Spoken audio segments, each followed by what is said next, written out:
오늘은 하나님의 품성을 알아볼 텐데요. 지난 시간에도 용서에 대해서 우리가 알아봤지 않습니까? 하나님의 품성이에요, 그게. 예수님이 이 땅에 오셨을 때 제자들하고 걸어갈 때 제자들이 물어봐요. 저 가라지가 있잖아요. 가라지가 어떻게 해서 생겼어요? 근데 그때 당시도 원수들은 원수진 사람 밭에다가 뿌려버려요, 가라지를. 근데 그때는 이제 독초기 때문에 아주 처음에는 유사하게 생겨서 잘못 먹으면 죽는 거야. 그래서 그 가라지에 대해서 물어볼 때 예수님께서 대답을 해요. 마태복음 13장 27절로 28절. 집주인의 종들이 와서 말하되 주여 밭에 좋은 씨를 심지 아니하였나이까? 그러면 가라지가 어디서 생겨났나이까? 주인이 가로되 원수가 이렇게 하였구나. 종들이 말하되 그러면 우리가 가서 이것을 뽑기를 원하시나이까? 예수님께서 뽑으라고 그랬어요? 아니, 뽑지 말라고 그랬어요. 그게 사실 이 지도자로서 교회를 운영하거나 운영하는 사람으로서 사실 이게 상당히 쉬운 거래요. 확 뽑아버리면 좋겠는데 뽑으면 후유증이 생겨요. 그래서 이거 인내하고 기다려야 될 필요가 있더라고요. 그래서 보리하고 밀하고 약간 달라요. 가라지도 달라요. 그런데 이 가라지, 이것을 우리의 마음밭에도 심을 수 있을까요? 그렇죠. 사람들의 마음속에 마귀가 뿌려놓은 악한 씨의 산물이다. 네. 원수가 그렇게 했구나. 원수가 우리 마음에 가라지를 심는다고 하는 거예요. 하나님은 건강하게 행복하게 만들었는데 질병을 우리에게 줘버린 거예요. 우리가 질병에 걸린 것은 하나님이 절대 하지 않았어요. 그것은 가라지예요. 질병과 고통과 죽음은 어떤 반대 세력의 작용이다. 사단은 파괴자이며 하나님은 회복자이시다. 그래서 이것을 애매하게 생각해서는 안 돼요. 분명해야 돼요. 모든 질병은 사단이다. 하나님은 회복하기 위해서 오셨다. 분명히 선을 그어놓지 않으면 내가 죄를 좀 져가지고 두들겨 맞는 거 아닌가? 이렇게 생각하는 거예요. 그래서 우리들의 몸의 건강을 해치게 만든 것은 결국 사단이 뭔가 목적이 있는 거예요. 오늘날 인류의 신체적, 정신적 질병과 허약은 하나님께서 그렇게 만드신 것이 아니다. 원수가 만들었다.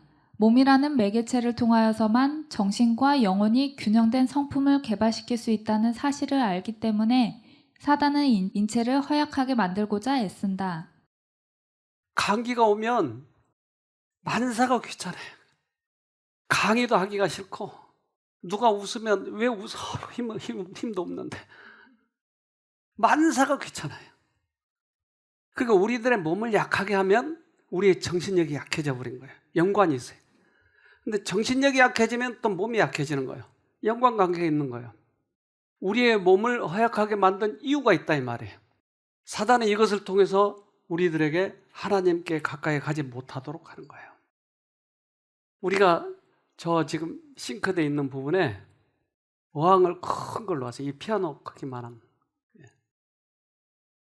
지금은 없어요. 보지 마세요. 근데 제가 궁금한 게 뭐였냐면 이 시크릿이에요. 이게 시크릿이에요. 시크릿의 종류가 저렇게 여러 가지 색깔을 저렇게 나타나는 거예요. 그런데 이 시크릿가 얼마나 기가 막힌 동물이냐면 그걸 길러본 사람은 알아요. 좀 그림을 봅시다. 말라위 호수의 무법자입니다. 그리고 바닥에 잠복 중인 녀석은 죽은 채 하는 세계 유일의 물고기입니다.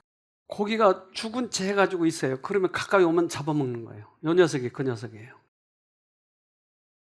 이 시클리드는 썩은 시체인 척함으로써 먹잇감을 유혹합니다. 이렇게. 왜 죽은 채 하고 있는 거야? 잡아먹으려고. 제가 어디서 배운지 아세요?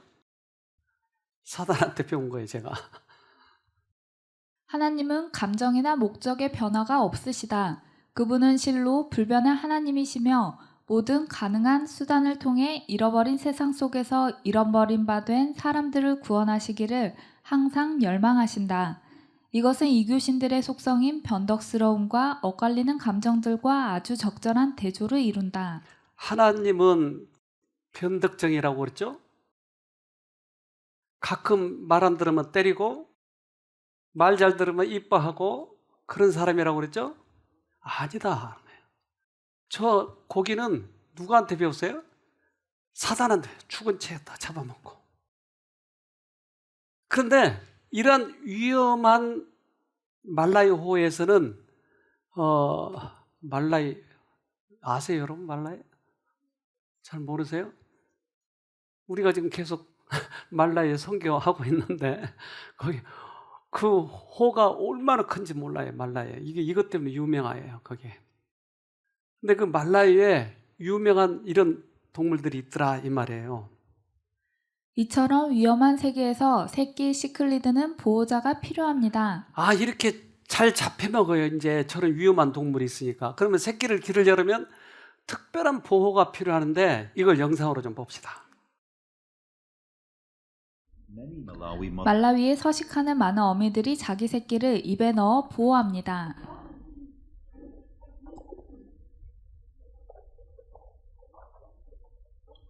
It works fine. 이것은 새끼들이 다 자랄 때까지 상당히 효과가 있습니다. 아, 입에다 넣고 기르네요. 그래서 그 어항을 놓은 이유가 이걸 보고 싶었어요. 새끼가 부화되는 입에다 넣어서 기른 거예요. 여러분, 애들 입에다 넣고 길렀어요?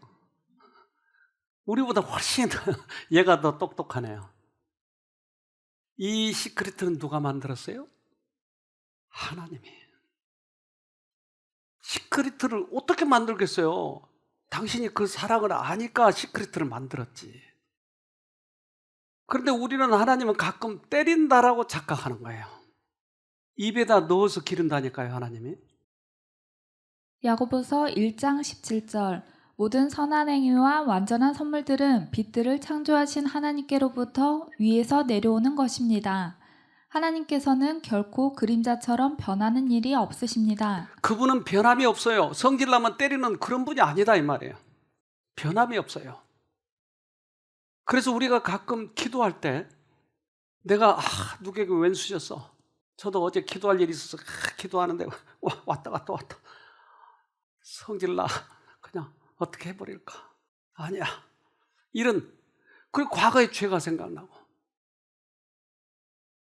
그런데 우리들이 때때로 그렇게 기도할 때, 특별히 이 제사장이 기도할 때는 백성들의 죄와 또 자기의 죄, 이것을 하나님 앞에 내놓고 용서를 받는 것이 제사예요. 근데 그 제사 드릴 때마다 사단은 옆에 와서 있어요. 뭐라고 하겠어요? 야, 네 죄를 생각해봐. 그러지 않겠어요? 스가랴 3장 1절 대제사장 여호수아는 여호와의 사자 앞에 섰고 사단은 그의 우편에 서서 그를 대적하는 것을 여호와께서 내게 보이시니라. 자, 그래서 우리들이 이 기도 드릴 때마다 죄책감이 생기고 과거 추억이 우리를 괴롭히고 할 때마다 이 부분을 생각해 봐야 돼요. 대제사장이 지금 기도 드린 것을 성경에 이렇게 펼쳐놓고 보여주는 것이다 이 말이죠. 우리가 드릴 수 있는 가장 연약한 기도라도 예수께서는 들으실 것이다. 그분께서는 모든 사람의 연약한 점들을 불쌍히 여기신다. 구원할 능력이 있으신 그분 안에 모든 사람에게 필요한 도움이 간직되어 있다. 그래서 죄인들의 기도를 들으시는 거예요. 의인들의 기도를 들으신다고 그렇게 말씀하시지 않고 우리 모든 사람들은 죄인이에요. 근데 과거의 죄를 들춰내가지고 기도를 힘있게 못하게 하는 거예요. 자신 없게 만든 거예요.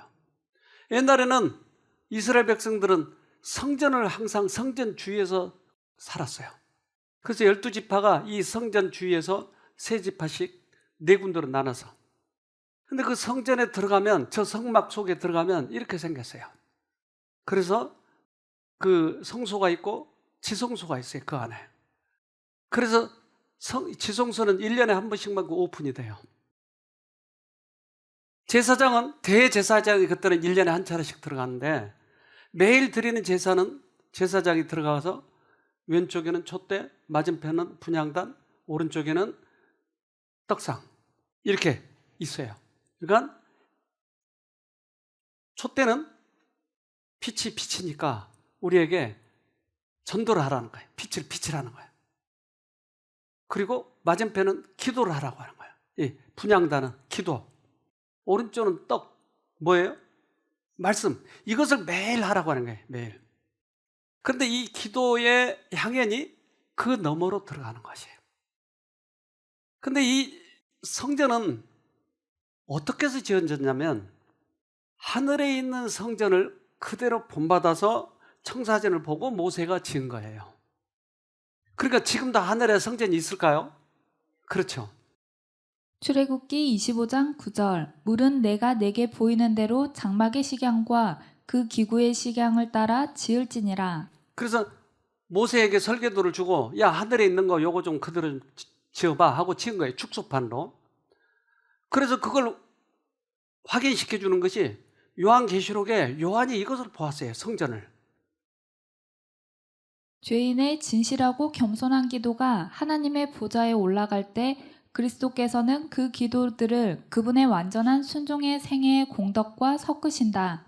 우리의 기도는 이 향으로 인해 향기롭게 된다. 그리스도께서는 우리를 위해 중재하시기로 맹세하셨으며 아버지께서는 언제나 아들을 들으실 것이다. 우리의 불완전한 기도, 죄인의 기도, 수없이 많이 우리가 욕하고 판단하고 했던 그 죄인의 기도를 끌어다가 자기 공로하고 섞어가지고 완전하게 하나님께 드린다는 거예요. 우리가 완전한 게 아니고 주님께서 완전하게 해서 하나님께 드린다고 하는 거예요. 그러니까 우리는 죄인의 기도는 어떻게 하면 돼요? 그냥 죄인 있는 그대로 기도 드리면 그분이 섞어가지고 완전하게 한다는 거예요. 근데 우리는 완전하게 내가 해가지고 드리려고 하니까 항상 부족하고 기도에 대해서 힘이 없는 것이에요. 요한계시록 11장 19절 이에 하늘에 있는 하나님의 성전이 열리니 성전 안에 하나님의 언약궤가 보이며 또 번개와 음성들과 뇌성과 지진과 큰 우박이 있더라. 그래서 요한은 계속 그 성전을 보고 그 성전이 열려서 지금도 그 하늘에서 우리들의 기도를 들으시고 계신다고 하는 것을 확신을 주신 거예요. 그래서 지금도 그러면 그 하늘이 있을까요? 그럼요. 그러니까 지금도 우리가 기도한 것을 보고 계셔요, 지금. 그리고 그것을 받아서 하나님 앞에 섞어서 자기의 공덕을 섞어서 드리는 것이에요. 죄인의 진실하고 겸손한 기도가 하나님의 보좌에 올라갈 때 그리스도께서는 그 기도들을 그분의 완전한 순종의 생애의 공덕과 섞으신다. 우리의 기도는 이 향으로 인해 향기롭게 된다. 그리스도께서는 우리를 위해 중재하시기로 맹세하셨으며 아버지께서는 언제나 아들을 들으실 것이다. 확실하죠? 네. 그러니까 우리가 부족하지만 주님 백 믿고 드린 거예요. 백 믿고. 근데 기도에 대해서 실수한 이유가 우리가 완전한 공덕을 드리려고 하는 거야. 내가 의로울 때만 드리려고 하는 거예요. 그런데 부족한 그 기도를 받으신다니까요.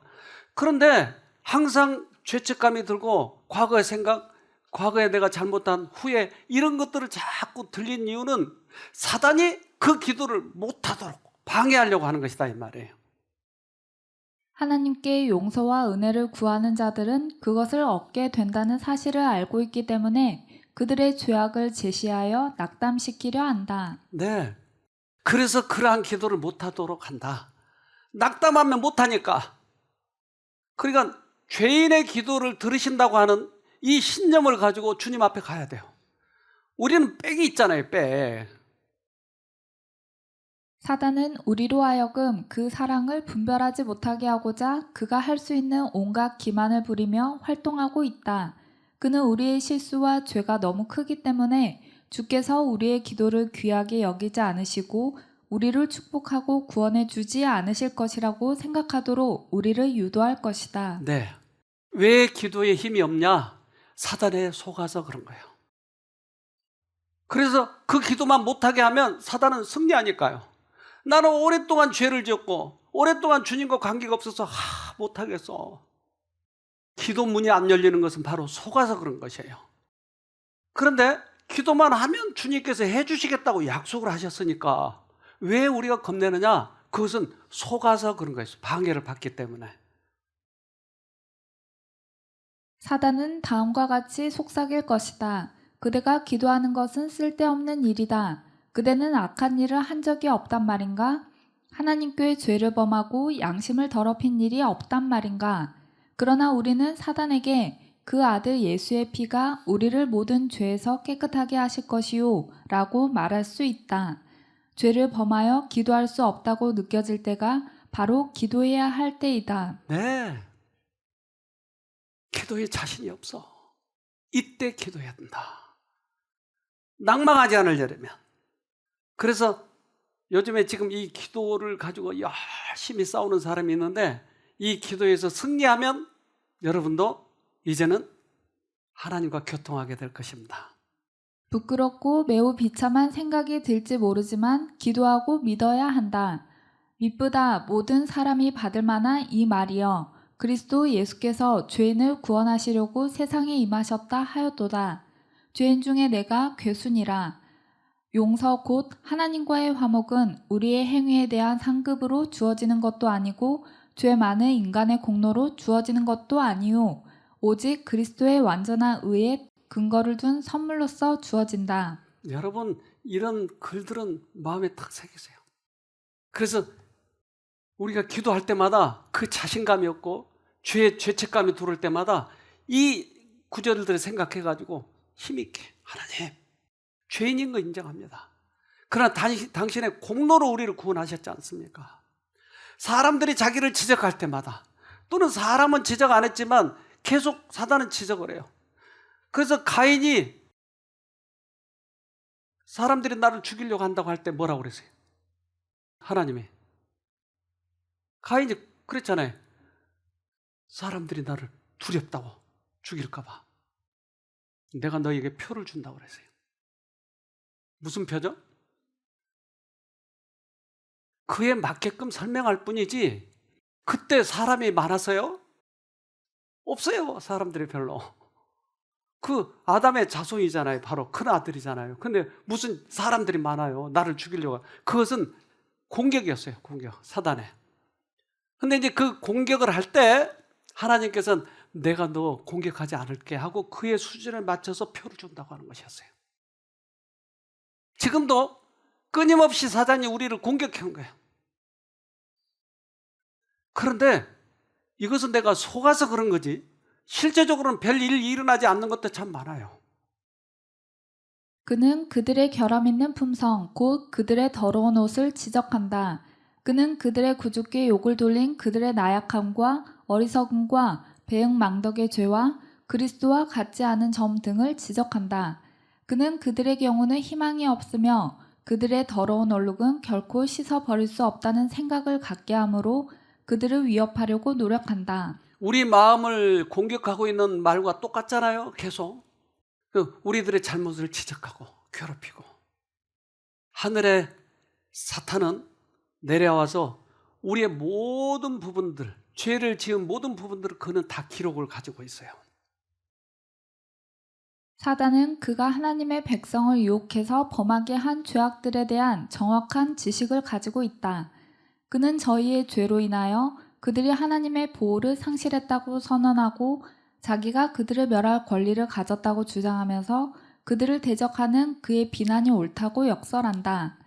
그는 자기가 하나님의 은총에서 제거된 것과 똑같이 그들도 그렇게 되어야 한다고 주장한다.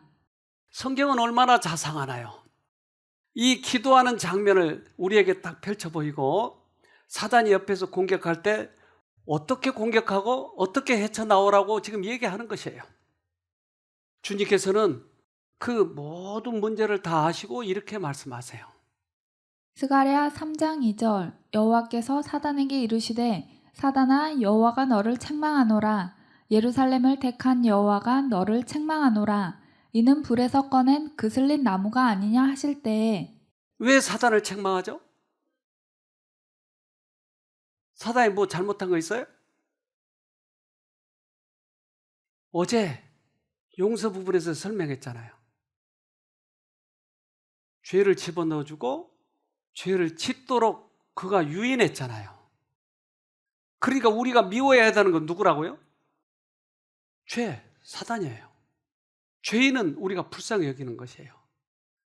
그러니까 예수님은 그 죄를 집어넣는 그 근원 사단을 나무래고 있는 거예요. 네가 그랬잖아 이놈아, 네가. 그리고 사단을 나무래고 있는 거예요.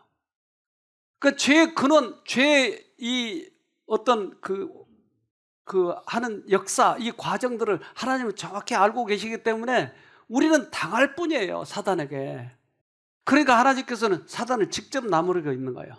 그리고 그에게 흰옷을 입혀주는 거예요. 무슨 권리로요? 당신이 죄값으로 죽었기 때문에. 스가랴 3장 4절 여호와께서 자기 앞에 선 자들에게 명하사 그 더러운 옷을 벗기라 하시고 또 여호수아에게 이르시되 내가 내 죄과를 제하여 버렸으니 내게 아름다운 옷을 입히리라 하시기로. 그래서 주님은 죄에 대한 결과, 죄에 대한 책임, 이것을 없애버렸다는 거예요. 우리 인간에게서. 당신이 져버렸으니까, 당신이 책임을 졌으니까. 근데 어떤 사람은 그렇게 설교를 해요. 우리가 죄는 용서받지만 죄가는 남아있다고 얘기하는 거예요. 그렇다면 죄를 용서받는다는 말은 무슨 말이고 죄가는 따로 받는다는 말은 무슨 말이죠? 죄를 용서했다고 하는 것은 뭘 용서했다는 얘기예요? 죄가를 용서했다는 얘기예요. 네가 죄에 지은 거 내가 때리지 않을게. 용서한다고 해놓고서 탁 한 대 때리면 그럼 뭘 용서한 거지? 죄는 용서받지만 죄가는 그대로 남아있다라고 하는 이 사상이 아직 그 죄가에 대해서, 죄의 용서에 대해서 다 이렇게 정확히 얘기해 주는 것 같지 않아요. 주님께서는 죄가를 제해버렸다고 하는 것이에요. 우리는 죄를 용서받았으면 지식적으로만 받는 건가? 아니요. 실제적으로 나에게서 죄의 책임을 면하게 해주겠다고 하는 것이에요. 사단을 나무래고 있잖아요. 그래서 예수님이 이 땅에 오셔서 많은 사람들을 회복시키시는 것은 바로 당신이 우리를 용서하셨다고 하는 것을 증명해 주는 거나 다름없어요. 요한복음 3장 17절 하나님이 그 아들을 세상에 보내신 것은 세상을 심판하려 하심이 아니요 저로 말미암아 세상이 구원을 받게 하려 하심이니라. 심판의 목적이 아니고 우리를 구원하시는 것이 그분의 사명이에요. 하나님의 뜻을 알도록 하기 위해서. 우리는 때때로 하나님의 뜻을 저버리기도 해요. 그리고 거역하기도 하고 율법도 어기기도 하고 선한 일 안 하기도 하고 그래요. 그럼 바로바로 심판하신다고요? 아니요. 그들을 돌이켜서 하늘 오게 만들려고 한다 이 말이에요. 요한복음 12장 47절 사람이 내 말을 듣고 지키지 아니할지라도 내가 저를 심판하지 아니하노라. 내가 온 것은 세상을 심판하려 함이 아니요 세상을 구원하려 함이로다.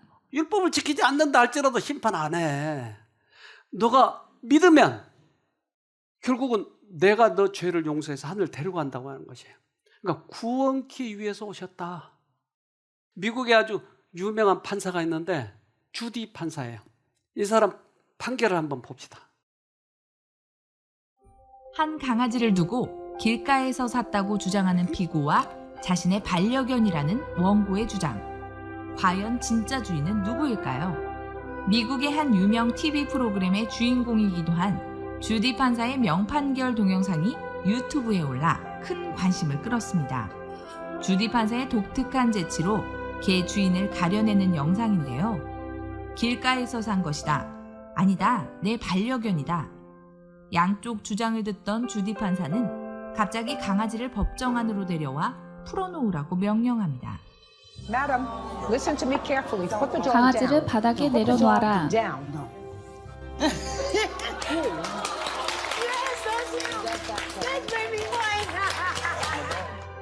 잠시 뒤 이 강아지는 꼬리를 흔들며 원고인 남성에게 뛰어갔고 이 남성은 자신의 반려견을 되찾은 기쁨에 울음을 터뜨립니다. 주디 판사는 강아지 주인은 저 남자라고 판결했는데요. 강아지를 풀어줘 진짜 주인을 가려낸 영상을 본 누리꾼들.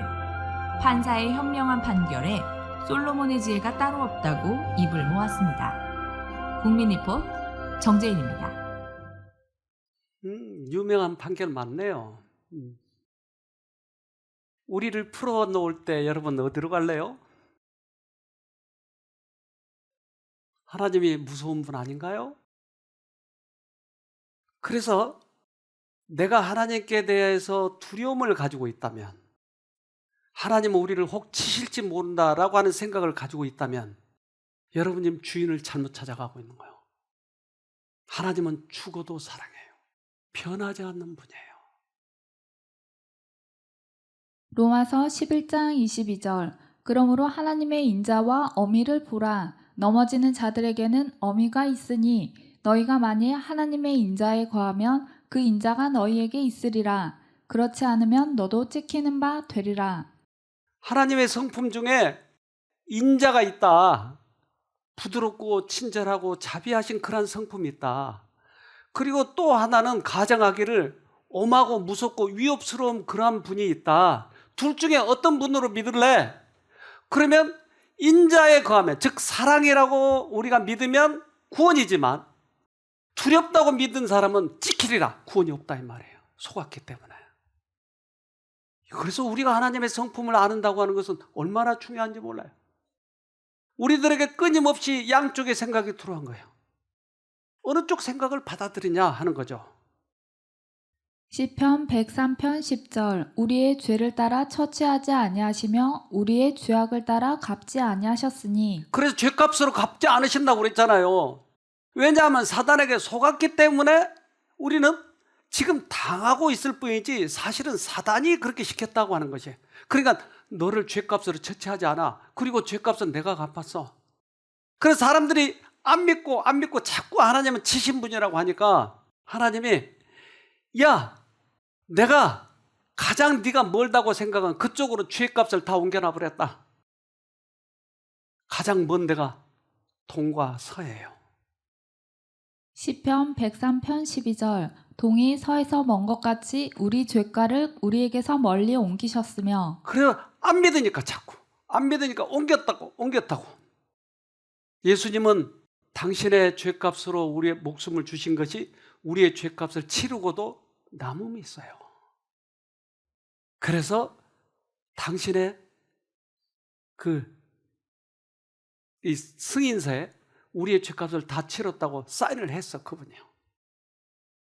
예수님께서는 모든 사람의 형편을 아신다. 죄인의 죄가가 크면 클수록 우리에게 구주가 더욱 필요하다. 거룩한 사랑과 동정으로 가득 찬 주님의 마음은 무엇보다도 원수의 올무에 얽혀 절망적인 상태에 있는 자들에게 이끌리신다. 주님께서는 당신의 피로써 인류 해방 문서에 날인하셨다. 우리는 대부분 내 죄를 깨끗게 하고 어느 정도 갚은 다음에 주님께 가려고 하는 성향이 있어요. 그런데 주님은 이미 다 사인을 해놨다고 하는 거야. 즉 우리들이 죄를 덜 지어가지고 가려고 하는 그 성향보다 예수님이 갚았다고 하는 그것을 믿는 것이 훨씬 착한 믿음이에요. 선한 믿음이에요. 그러니 선하려고 노력하는 것보다 믿으려고 노력하세요. 그분이 이미 갚아놓았기 때문에.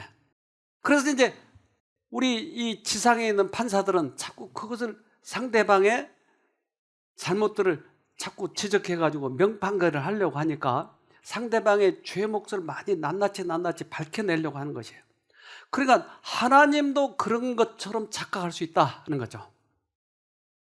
선의 대적은 사람의 마음을 어둡게 하였으므로 사람들은 하나님을 공포심으로 대하게 되고 또 하나님을 가혹하고 용서성이 없는 이로 생각하게 되었다. 사단은 사람으로 하여금 하나님은 그 주요 특성이 엄혹하게 처단하시는 자, 엄격한 법관이나 각박하고 인색한 고리 대금업자와 같이 생각하게 한다. 네. 사단이 하는 생각이 이거였네요. 그러니까 우리가 그것을 못 믿는 거예요. 고리대금업자, 이자 따져가지고, 그래가지고 돈 안 갚으면 집까지 가져가 버리고, 요즘에 그것 때문에 골치 아프잖아요. 고리대금업자처럼, 그리고 엄격한 법관처럼 이렇게 생각한다 이 말이에요. 법을 하나라도 탁 어기면 바로 처단하는 자처럼 생각한다. 근데 우리 마음에 사랑이 있으면 우리는 우리의 목숨이라도 주고 말고요. 아버지가 우리를 사랑한다고 느끼면 그 사랑하는 아버지를 위해서 우리 모든 것을 주고 싶잖아요. 여러분 연애 해봤어요? 연애 해본 사람 한 사람도 없네요. 그러면 상대방에게 뭘 주고 싶던가요? 다 주고 싶죠. 그러니까 우리 하나님의 사랑을 느끼면 다 주고 싶은 거예요. 그래서 주님께서 이 땅에 오셔서 우리들에게 그것을 보여주셨잖아요. 하나님의 성품을. 사단은 조물주는 사람들의 허물과 잘못을 찾아내어 저들에게 벌을 주려고 질투적 눈으로 항상 주목하는 자처럼 보여준다. 예수께서 인류 가운데 사시려고 오신 것은 그가 하나님의 무한하신 사랑을 세상에 나타내심으로써 이러한 목매한 오해를 없이 하시기 위함이었다. 네. 하나님께서는 그런 오해를 없애기 위해서 오셨어요. 오늘 명판결 또 하나 보여드릴게요. 이 어느 옆한세의 감동적인 얘기인데요. 우리 영상으로 좀 보도록 합시다.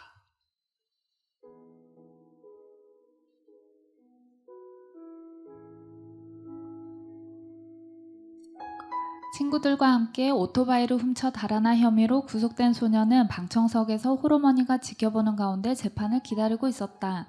숨죽인 법정 안에 중년 부장 판사가 들어왔고 이미 무거운 판결을 예상하고 잔뜩 움츠리고 있는 소녀를 향해 자리에서 일어나 나를 따라 힘차게 외쳐보렴. 나는 이 세상에서 가장 멋지게 생겼다.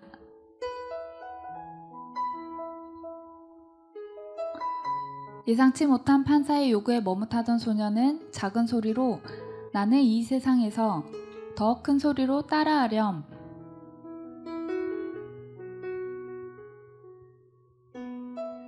나는 이 세상에 두려울 것이 없다. 이 세상은 나 혼자가 아니다. 나는 무엇이든 할 수 있다. 점점 큰 목소리로 따라하던 소녀는 이 세상은 나 혼자가 아니다라고 외칠 즈음에 와서는 참았던 눈물을 터뜨리고 작년 가을부터 14건의 절도, 폭행 등 중범죄를 저질러 법정에 섰던 전력이 있던 학생은 판사는 법정에서 외치는 판결로 불처분 결정을 내려 참여관 및 실무관 그리고 방청객까지 눈물을 흘렸다. 소녀는 작년 초까지만 해도 어려운 가정 환경임에도 불구하고 상위권 성적을 유지했고 장래의 간호사가 꿈이었던 학생이었는데 작년 초 집으로 가던 길에 남학생 여러 명에게 집단 폭행을 당하면서 삶이 송두리째 절망으로 바뀌었다. 소녀는 당시 후유증으로 병원에 치료를 받았고 그 충격으로 홀어머니는 중풍으로 걸려 소녀는 그때부터 학교를 겉돌 수밖에 없었고 비행 청소년들과 올려다니며 범행에 가담하게 되었다. 이 세상에서 누가 제일 중요할까? 그건 바로 너야. 이 사실을 잊지 말아야 한다. 마음 같아선 꼭 안아주고 싶지만 너와 나 사이에 법대가 가로막혀 있어 이 정도밖에 할 수 없어 미안하구나. 너는 혼자가 아니다. 그래서 석방시켜줬어요. 그는 처벌을 받아야 되지만 그러나 그러한 외적인 환경 때문에 그가 어쩔 수 없이 범행에 가담하게 되었던 것. 그래서 이 판사는 외치라고 얘기하는 거예요. 너는 혼자가 아니라고. 나는 가장 소중한 것이 나라고 하는 것이에요. 우리에게 이렇게 외치라고 얘기하시는 거예요. 죄를 용서하셨다라고 주장하라. 나는 하나님의 아들이라고 외치라. 죄책감에 시달리지 말고 그분이 십자가를 지셨다고 주장하라.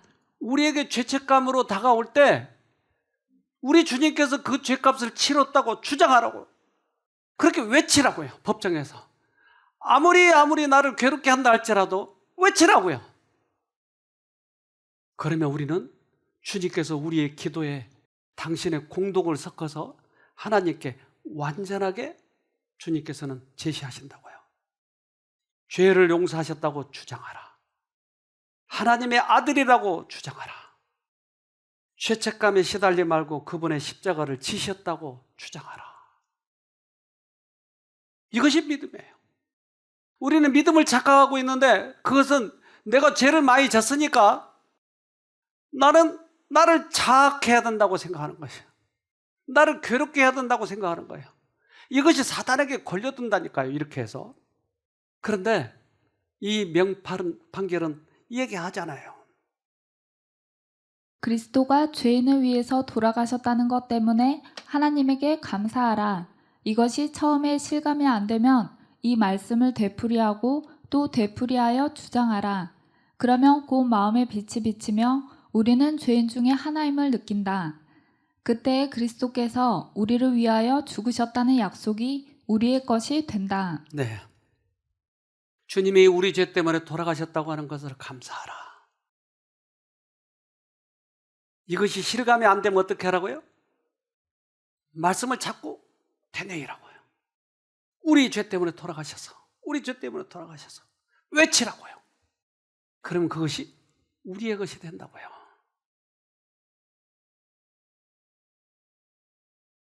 예수 그리스도를 영접하는 자, 처음에 확신한 것을 끝까지 붙잡는 자는 하나님의 후사 그리스도와 함께 후사가 되어 썩지 않고 더럽지 않고 쇠하지 아니하는 기업을 있게 하시나니 곧 너희를 위하여 하늘에 간직하신 것이라.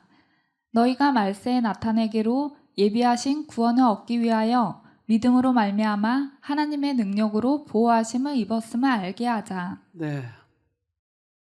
이제 주님께서 우리에게 약속하신 그 약속을 붙잡고 주님 오실 때까지 끝까지 가야 돼요. 그런데 자꾸 사단의 속삭임에서 좌절되면 결국은 우리가 하늘을 갈 수가 없는 것이. 우리가 책임져봐야, 죄값을 책임져봐야 뭘로 책임지겠어요? 내 목숨 주면 그 죄값이 책임져지나요? 그것도 안 돼요. 돈을 다 내도 안 돼요. 아무리 선한 일을 해도 안 돼요.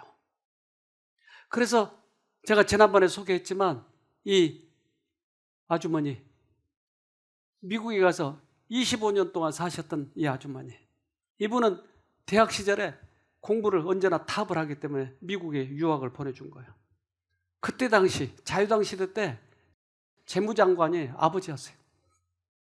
그래서 아주 훌륭한 그런 가정에서 태어났어요. 근데 어렸을 때 오빠하고 싸우고 그러면 이제 그때는 남아 선호 사상이니까 오빠는 나무라지 않고 얘 딸을 지하실에다 가둬놓고 묶어놓은 거예요. 그러니까 깜깜한 지하실에 묶여 있으니까 가장 무서운 게 뭐냐면 쥐가 와서 자기를 갉아먹으려고 하는 거예요. 그러니까 묶여 있으니까 어떻게 할 수가 없는 거예요.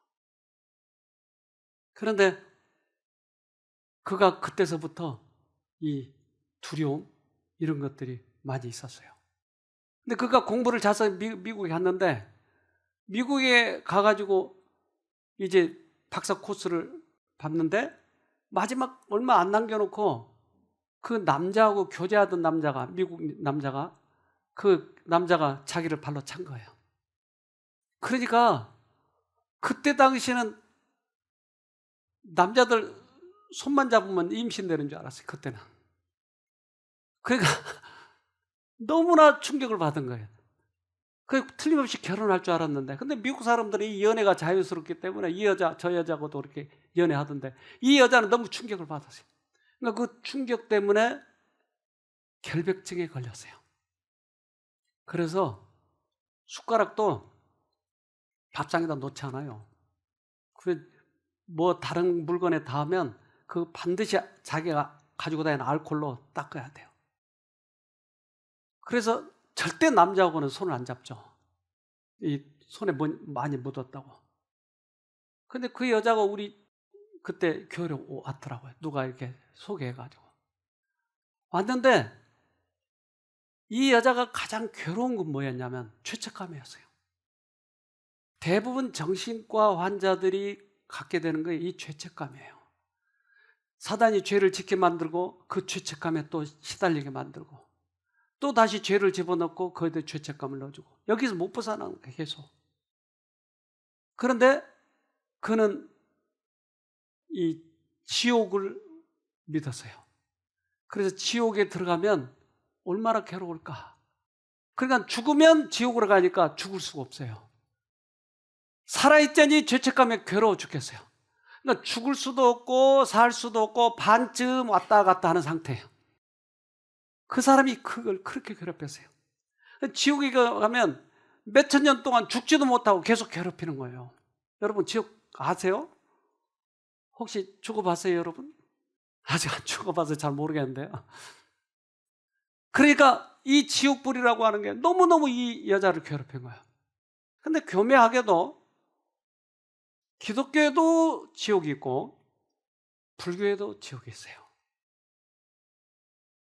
근데 그 지옥은 비슷해요.